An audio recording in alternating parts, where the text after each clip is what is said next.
కృష్ణుడు నా మిత్రుడు. కృష్ణ మిత్రమా, కృష్ణ! ఆగండి సైనికులారా.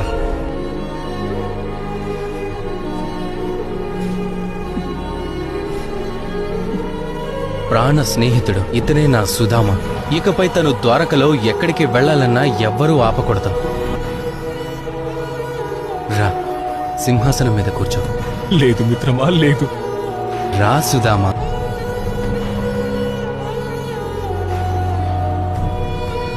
వద్దు మిత్రమా, అంత పని చెయ్యొద్దు కృష్ణ. ఇది నాకు ఆనందాన్ని ఇస్తుంది.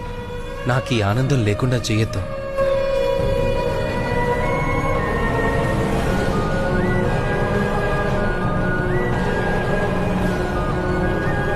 అన్నట్టు మిత్రమా, నువ్వు వచ్చావంటే ఉత్త చేతులతో అయితే వచ్చుండవు కదా. చెప్పు, ఏం తీసుకొచ్చావో. ఇంట్లో కేవలం పిడికెడు అటుకులు మాత్రమే మిగిలాయి. అవే తీసుకొచ్చాను మిత్రమా. అద్భుతం. నాకు ఈ విందు భోజనాలేవి ఆకలి తీర్చవు సుధామా.